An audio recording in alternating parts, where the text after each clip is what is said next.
Hey, I'm Smokehouse. I got Tennessee Camper here helping me videotape this thing. Say hi, Tennessee. Hi.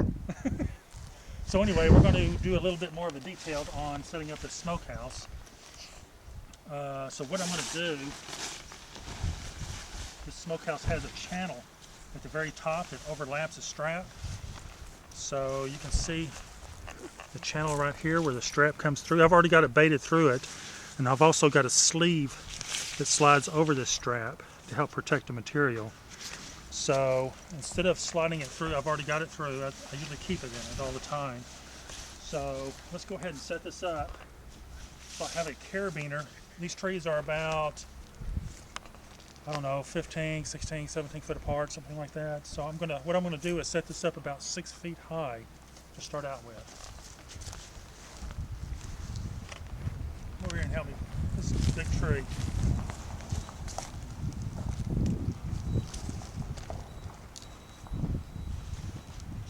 So I'm about 6'1", a little bit more, right there. I'm about 6'1", so I'm going to say about my height is where I'm going to put it. Something like that. By the way, we're out here at the Buffalo River at the Hammock, so we're going to have a blast. So what I do when I'm setting this up, I try to keep this straight if I can. If I can't, that's fine. But what I'm going to do is I'm going to put a trucker hitch knot right here, and come on over here and let me show you how to do this. So I'll take it like this, and I'll slide this through here, and grab that.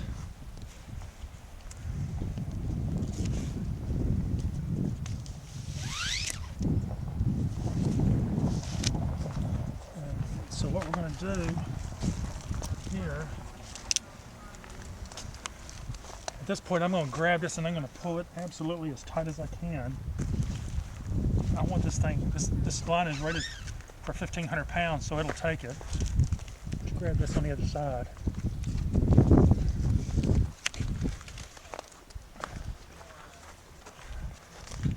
I've got it pretty tight, but I'm going to scrunch it up right here, make it even tighter. So when I come around right here, I'm going to come around right here, and then I'm going to put it really tight, push this together like this, wrap it around a couple of times, and then I'll put a little old trucker half hitch knot there, and that is it. This thing is super tight. You can see it's pretty level across, and so at this point all you got to do is spread it out. When you put it up, it doesn't have to be tight. It just needs to be just a little bit taut. So we're just going to tie this anywhere. You can go around a tree or here, just to keep it stretched out. That's basically what we're doing. So I'll come around here and put a little bit of a half hitch knot on this one. And the sleeve, I'll end up taking the sleeve and sliding it in and nickel it out. I'll do the same here. Slide it in, and I'm not going to put any tightness at all. It's just going to be a little bit snug. And again, I'll put a little bit of a half hitch knot there just to keep it from sliding. And so to start out with, this side over here is the wall. This is the little lean-to over here. So I always start where the lean-to is. This one has a sod cloth on the bottom of it. It goes inside the tent. So I always start right here in the middle, first thing off. And this stuff tends to stick on itself a lot of times.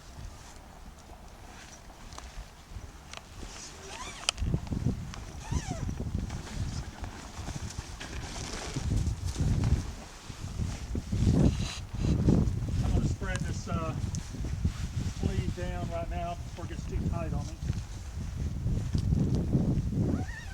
I've got the door zipped up also on both ends,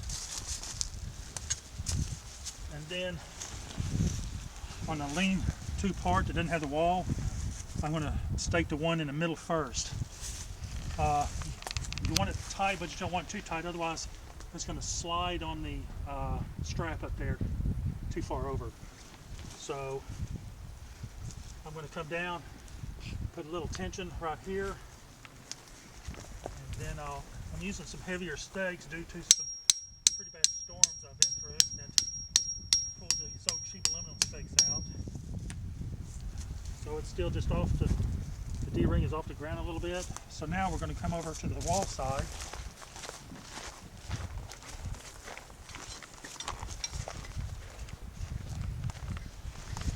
And we're going to stake the center one down first. And I'll put some pretty good tension on this also. So I'm thinking it's going to be about right here.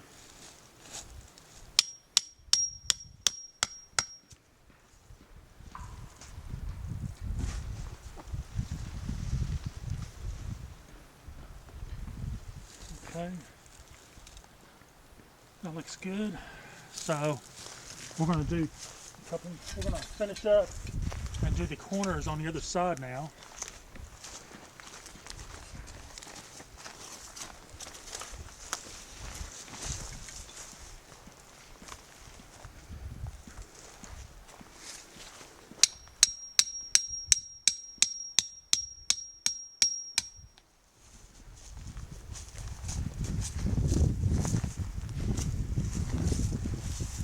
I've backpacked this thing in before, and I've used aluminum stakes, and it did fine until you get a lot of wind, then you have to really stake it down.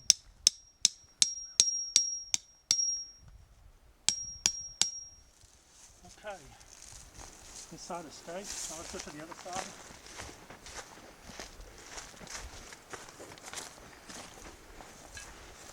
And the trick to these corners is you don't want them straight out. You want them at a 45 on both ends.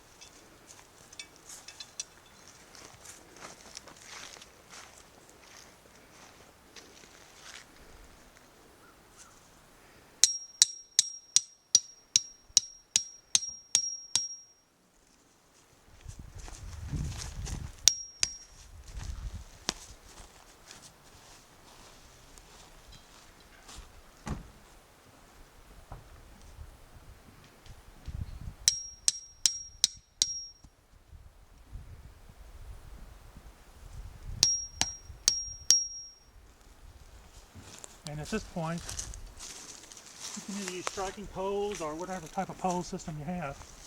This is when I end up putting the poles in. I'll put the two corner ones in first before I put the center in. That way I can adjust it whichever way I need to go. So I'll go ahead and slide this in. And normally I would have this through here, and I would stake this down, but since I need to adjust this, I'm going to put it through here, that way I can adjust it as needed. So what we're trying to accomplish is we want it straight up and down or just a little bit inward.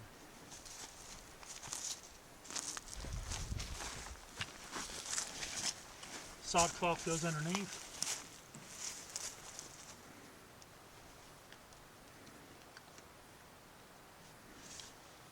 You can see it's a little bit, and it's got a little bit of wrinkle in it. It all needs to be adjusted this way just a little bit. So I'm going to bring the corner of it this way just a little bit. I'll bring this way a little bit.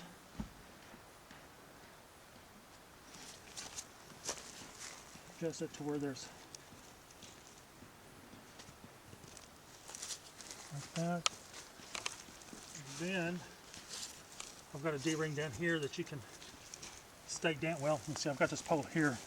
I have some other poles that can go with this that actually goes through here and goes up through here as well. This particular pole is too long, so I'm going to have to bury it in the ground a little bit.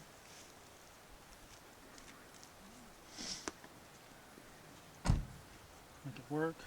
Then I can stake this down here if I need to. So if it's bad, stormy, whatever, you have some tie-offs up here at the top. You can hook a stick here and then come down to the ground. Same on the other side. doors. I'll show you how that works real quick. I usually use aluminum stakes for the doors.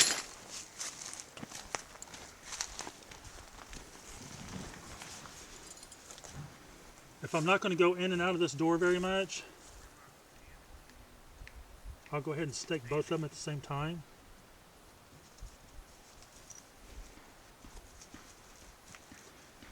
Put just a little bit of tension on it. Come down. I have a tie out right here also, in case it's windy or whatever. You can tie that down. I also have tie outs right here in case of bad storms, and over here in case of bad storms. Let's see.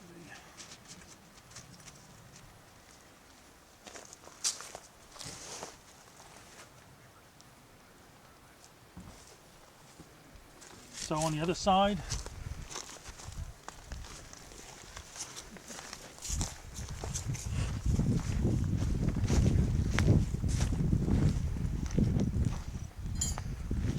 I'll just stake this one down as I'm going in and out of this door over here.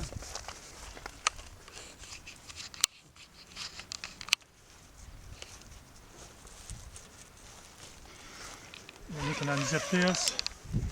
Also, you can unzip this, put your hammock in and out of.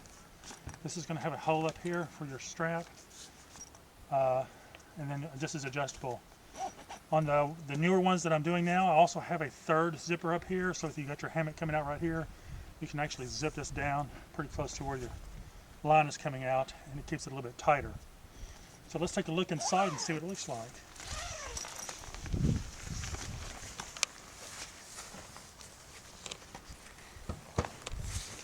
Lots of room. It's about 8.5 foot wide. At the top it's 11 foot. These walls are 7 foot long. I have a stove jack right here. You can put as large as a big Nyko stove. That's I designed this one for a 12 by 12 by 18 Nyko stove that has a 5-inch pipe.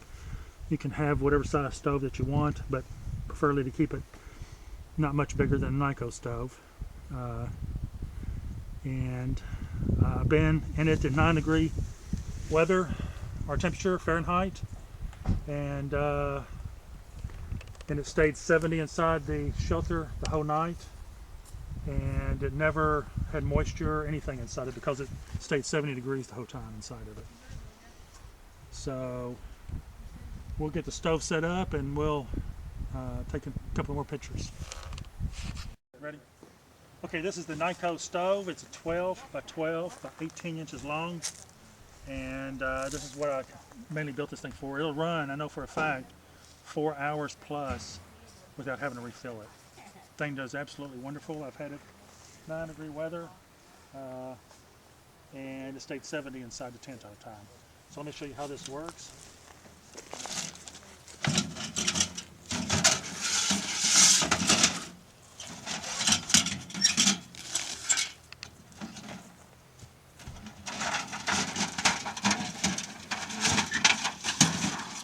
I made some aluminum flashings for some shield for it.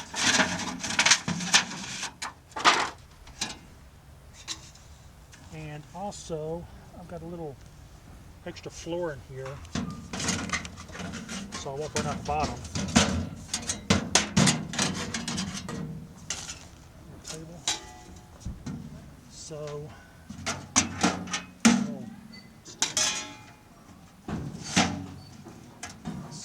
legs pop out. So let's go ahead and put this table on. A little warming tray. And let's put it in.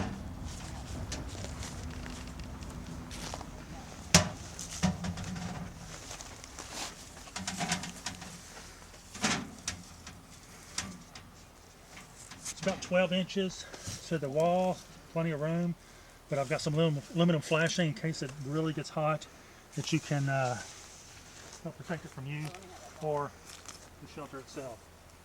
This is a nesting pipe. It kind of slides up on itself. Damper.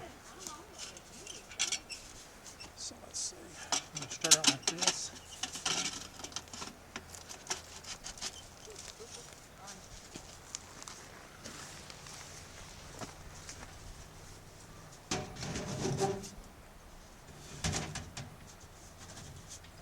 Just that.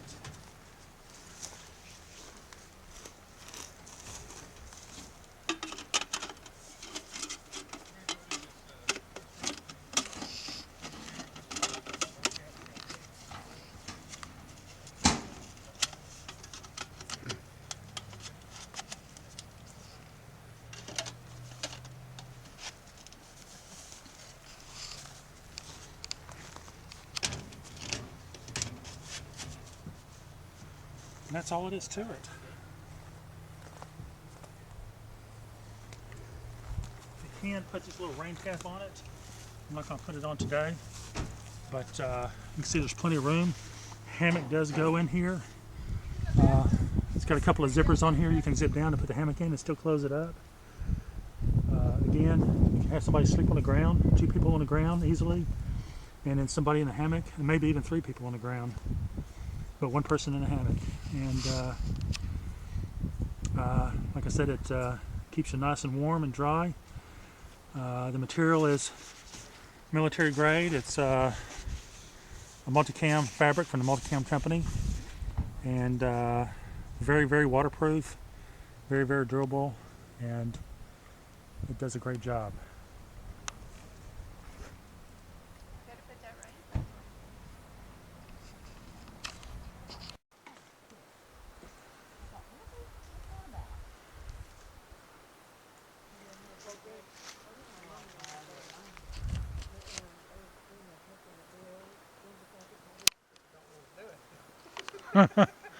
But I got you. There it goes.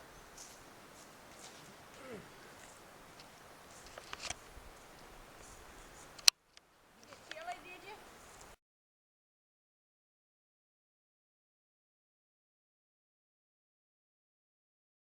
Had holes in it. So, Guess what? We're on Hammock Forums. We are not on Hammock Forums. So we're in the Will be. smokehouse. There's a Look at bright here. This light thing's in all my fogged up. face. I'm sure it's not a full moon. So it's nice and chilly outside. That's the reason why it's all fogged up. And we're in here and it's nice and warm. What do you think about that, Shane? It's all good in It's the all neighborhood. It's all good. this thing is awesome. I'm gonna get me one. I'm not sleeping in the hammock. It's too cold. You need to get 2 of them then. We gotta edit that part out.